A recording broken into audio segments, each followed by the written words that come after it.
আপনি আল্লাহর সামনে দাঁড়িয়েছেন, আপনি দুনিয়ার একজন সামান্য আপনার চেয়ে একটু বড় যারা রয়েছে, সম্মানের দিকে হোক, অর্থের দিকে হোক, বয়সের দিকে হোক, এমন লোকের সামনে আপনি যখন দাঁড়ান কত নম্র হয়ে দাঁড়ান, অথচ রব্বে কারিম এর চেয়ে কত বেশি হকদার।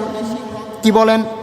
তাহলে আল্লাহ সুবহানাহু ওয়া তাআলা যখন এর চেয়ে বেশি হকদার, তার সামনে যখন দাঁড়াবেন বিনয়ের সাথে আপনাকে দাঁড়াতেই হবে। আল্লাহ তাআলা এটাই বলেছেন, শুধু নামাজ পড়লেই হবে না, নামাজের মধ্যে কি থাকা লাগবে? খাশিউন থাকা লাগবে।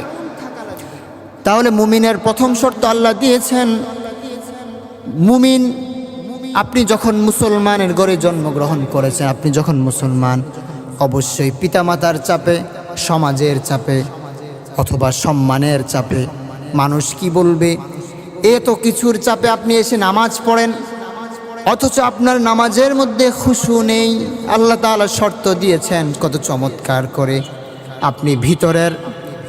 আপনি যখন নামাজের মধ্যে খাশিউন না রাখবেন, আল্লাহ সুবহানাহু ওয়া তাআলার দরবারে একজন মুমিনের নামাজ যেভাবে কবুল হওয়ার কথা, এভাবে গ্রহণযোগ্যতা আল্লাহর কাছে আপনার নামাজ হবে না। চলেন, আমরা বুঝেছি তাহলে নামাজ পড়তে হলে আমাদেরকে খাশিউনের সাথে আমাদেরকে নামাজ পড়তে হবে। কেননা আল্লাহর রাসূল বলেছেন, আমাদের কিছু মানুষের নামাজ দেখলে আল্লাহর রাসূলের এই হাদিসের কথা মনে পড়ে যায়। আল্লাহর রাসূল বলেছেন, আমার উম্মতের মধ্যে অনেক নামাজি রয়েছে যাদের নামাজ শুধু তাদেরকে ক্লান্তি করে, তাদের নামাজ শুধুই ক্লান্তি। কেমন বিষয়টা? আপনি 10 রাকাত নামাজ পড়েছেন, 10 রাকাত নামাজ পড়তে তো আপনার একটা এনার্জি খরচ হয়েছে। একবার দাঁড়ালেন, একবার সিজদায় গেলেন, আবার দাঁড়ালেন, আবার সিজদায় গেলেন, এভাবে আপনি বারবার উঠা বসা করাতে আপনার এনার্জি খরচ হয়েছে।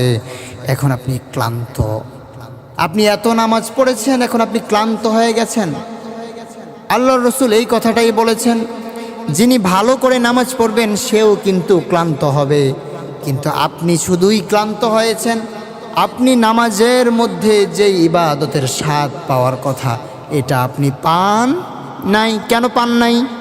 কারণ হলো আপনি তো নামাজের মধ্যে আল্লাহ সুবহানাহু ওয়া তাআলার খাশিউন আপনি বজায় রাখেন নাই।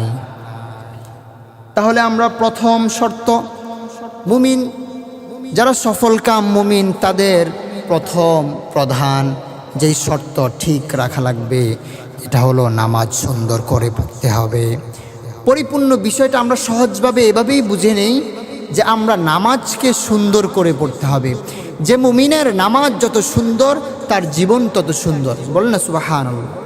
যে মুমিনের নামাজ যত সুন্দর, সেজদা যত সুন্দর, রুকু যত সুন্দর, তাসবিহ যত সুন্দর, ওই মুমিনের বাকি জীবন তত সুন্দর।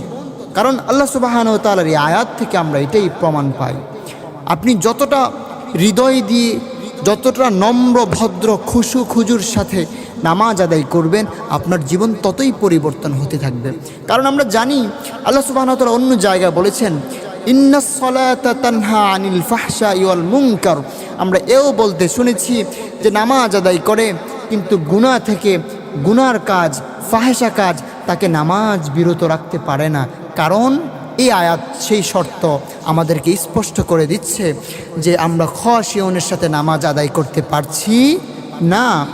যদি আপনি খাশিউনের সাথে নামাজ আদায় করতে পারতেন, অবশ্যই আল্লাহ সুবহানাহু ওয়া তাআলার ওই আয়াত আপনার জীবনের সাথে মিলে যেত। ঠিক কিনা বলেন?